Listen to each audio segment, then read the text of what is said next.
Hey everyone, welcome to the second episode of my RCT3 Megapark. Now, the first thing I want to do is go into the Peep Designer. I think it will be fun to actually include my patrons in my park. And I think I can add one in the Peep Designer every episode. That should be doable. Now, the first patron I want to have walking around in the park is Amy, who also happens to be my girlfriend. So, yeah, of course I'll be walking around with her. Name for new family, I'll just call it Duckling. So I'll just make a family with me and her. I think it will be fun seeing us walk around in the park. Now, these custom peeps, well, I believe they will only keep spawning on my computer, but eventually, when I save the game, I guess these people will still be in the park when someone loads it. But we'll see how it goes.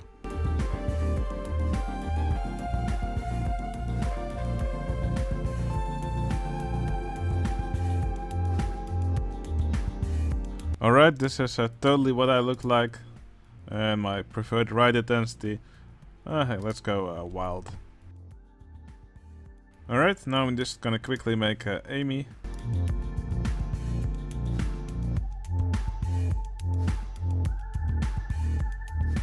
Alright, this is totally what Amy looks like, and she also loves wild rides, totally not the gentle rides, because she's very brave and stuff. Okay, that's the Duckling family. So I guess they will be walking around in my park.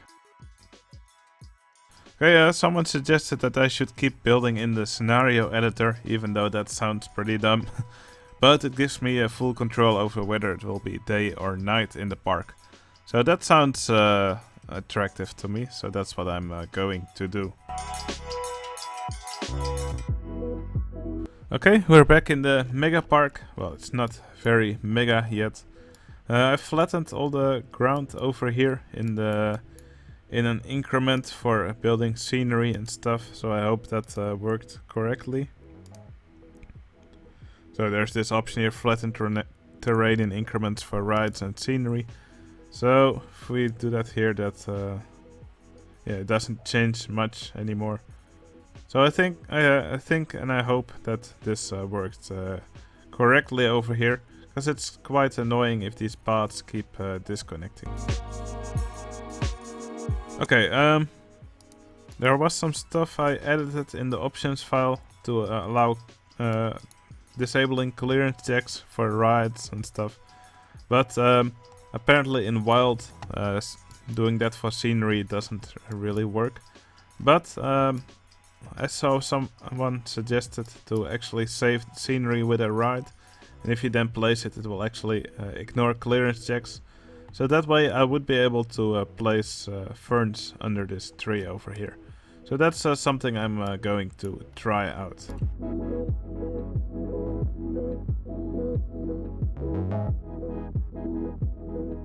Something which I really don't like in this game is that by default they start with this black color scheme. And I'm not sure, but it looks like to actually change the color of a track piece, you actually have to rebuild it. Now there may be an option to repaint it later, but I haven't found it yet.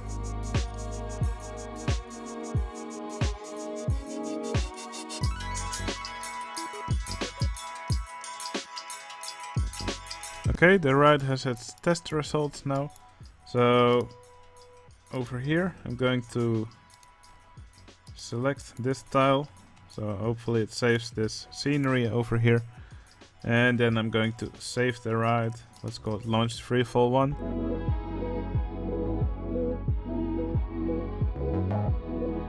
And for some reason it didn't save the bushes. That's quite annoying, because I really told it to save the stuff that was on this tile. I'm just going to try again a few times until it works.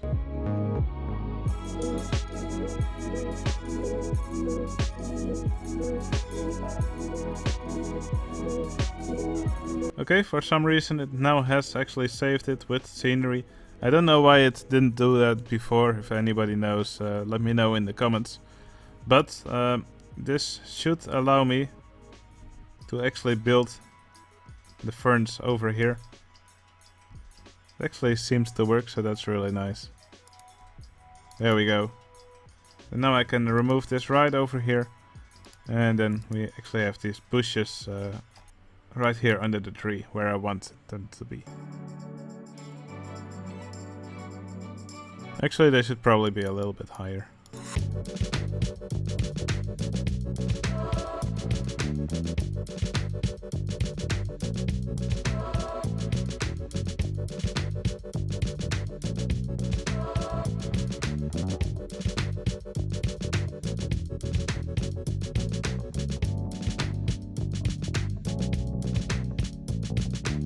Okay, another thing which I was told to do is to name one of the guests M. Brooks, and that should allow me to build stuff on the side of a path. Accidentally selected the park inspector out of all these guests. So let's quickly do that. This one is Carl H, and we call him M. Brooks. So let's give that a try. Okay, that didn't seem to work, but oh well, we'll find our ways around it.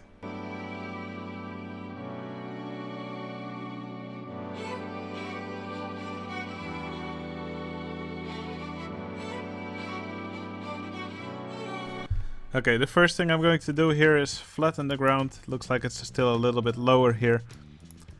As you may be able to see, I also changed the opening times of the park.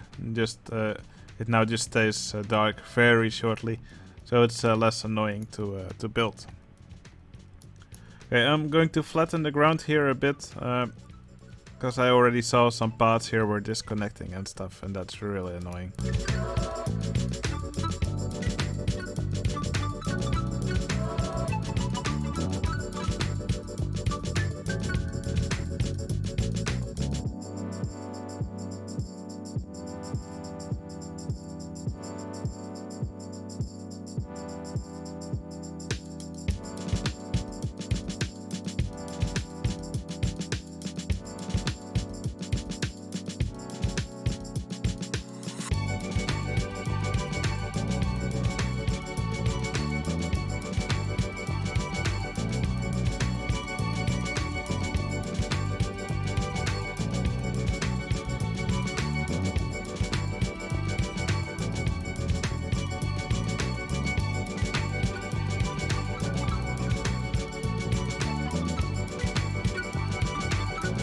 Hey, there's actually a lot of fun objects here that I can use in the park. I think for these walls it might be nice to decorate them with some of these masks. I kinda like this one, which is sticking out its tongue. I think it will look pretty fun if we have a few of those here above the paths to welcome the guests into the park. Although I'm not sure how welcoming this face actually is.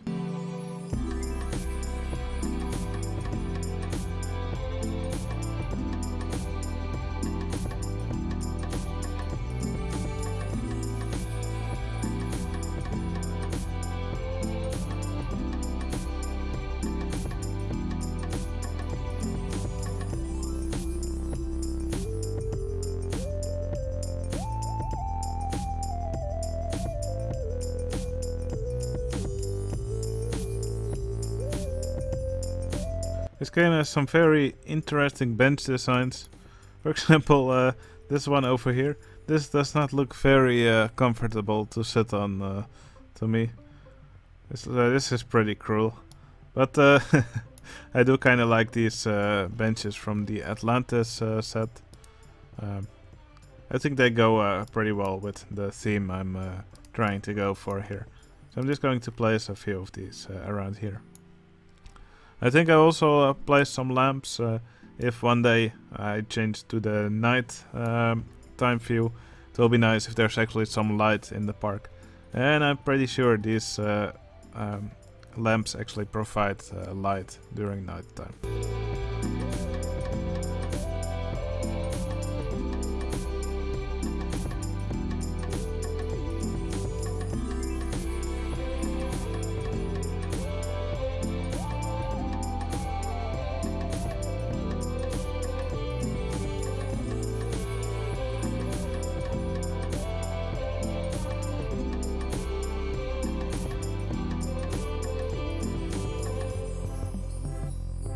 Okay, that's all the fancy torches and lights.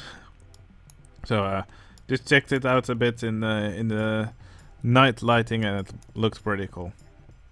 Okay, now what I want to have here is sort of a main plaza from which the paths branch off in different directions. Maybe make a path to the middle here, one to this side and one to this side. So yeah, I'm first going to quickly make a path layout for this area, and then I'm going to add some shops and stalls around.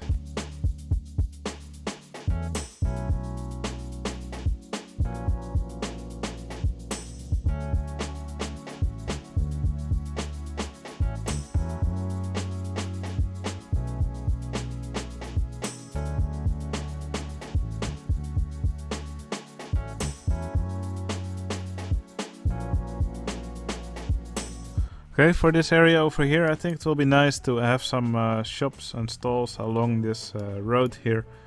So these parts will probably look nice for that. Now, I'm pretty new to building stuff in this game, so I'm just going to mess around with it a bit.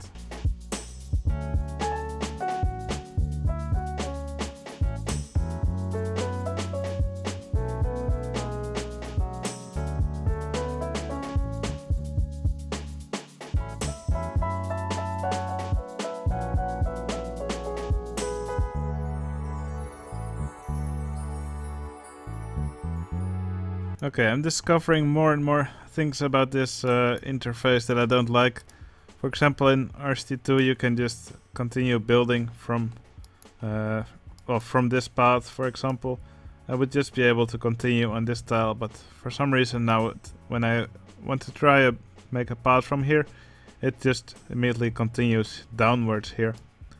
So yeah, that's a bit of a struggle. I just want to build a building over here and then make some shops in it, but the game tries to make it difficult for me.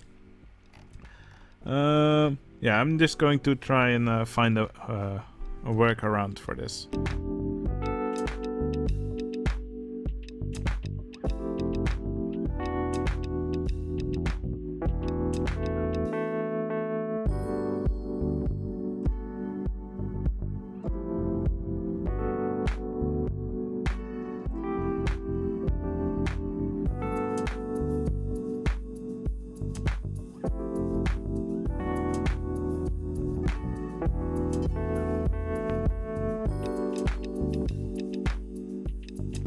Okay, here's something which I really like about this game. That's that you can actually have custom stalls.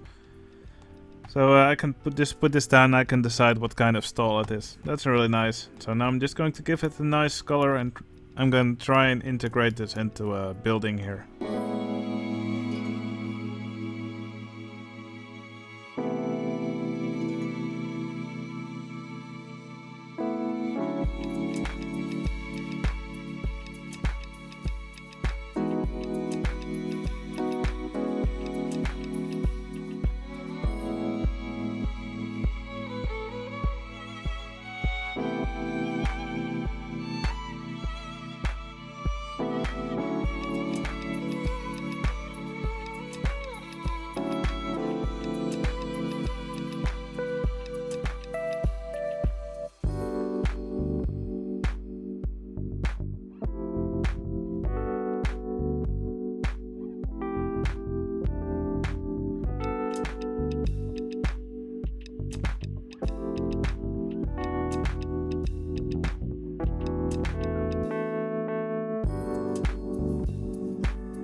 Okay, I'm not really happy with this roof. I'd rather have a flat roof, but the problem is that there's these wall tops with a roof, but they all add like a few more planks to the top, and then this building would become really tall. And I kind of want to have some windows here on the second floor. So I think I'll just keep it like this. Maybe I'll change it again later. Or maybe I can try some different roofs. Maybe I can try a bamboo roof. I might just go and play around with it a bit more. Maybe the porch roof will also look nice.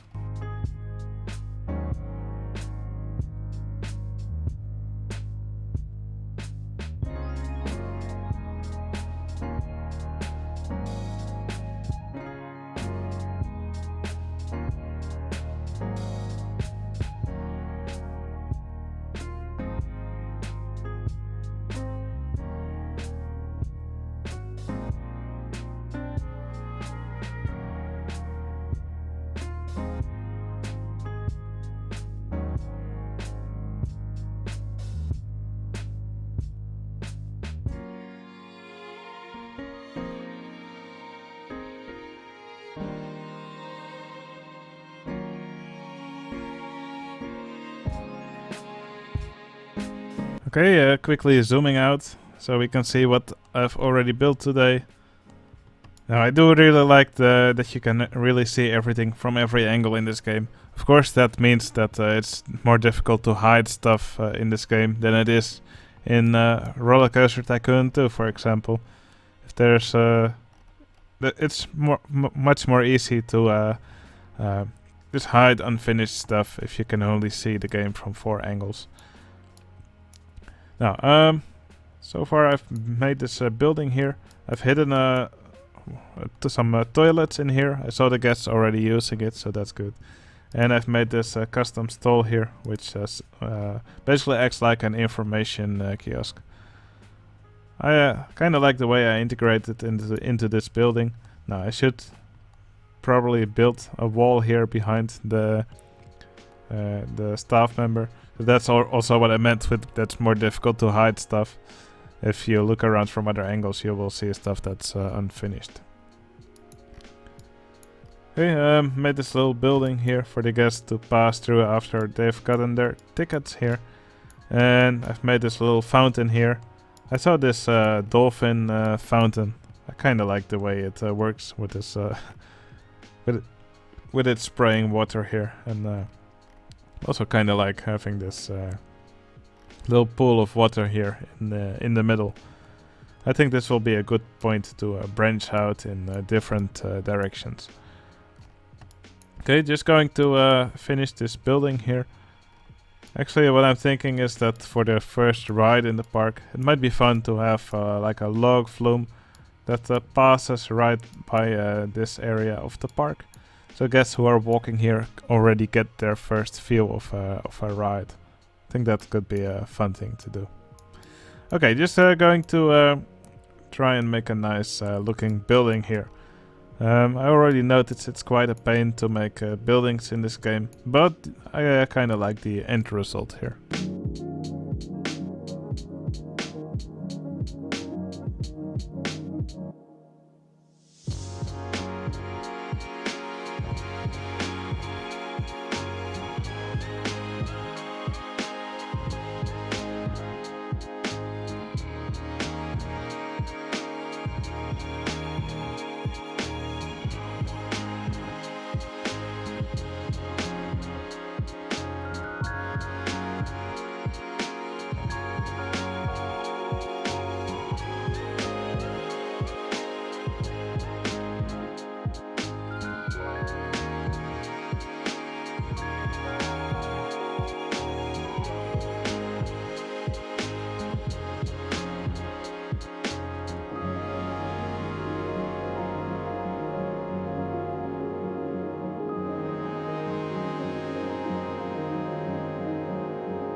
Okay, the amount of scenery that the game provides is indeed quite limited. Holy crap.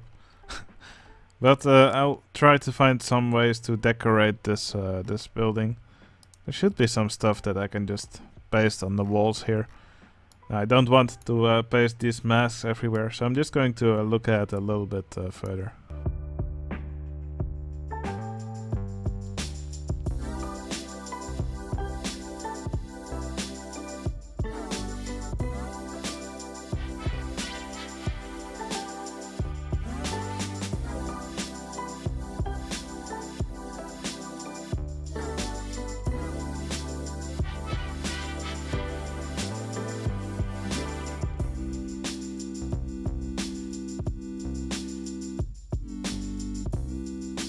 Alright, I really love this silly trick where you can just place scenery wherever you want by saving them as a ride design. And now we have this silly monkey swinging around here inside this building. Okay, I'm just going to make a few paths branching out in either directions. And I think that might be the end of this episode.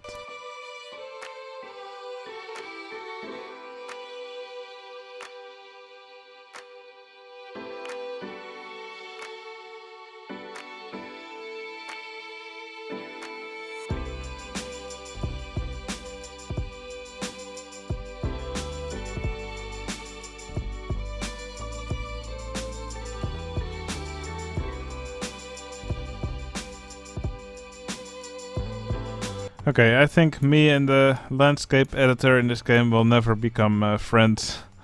But I think this path to the middle should work, so that's good. In the next episode I will add my first ride. Like I said, I'm thinking of adding a water ride here with its final splash right next to this section over here, just to give guests a nice feel of what's to come.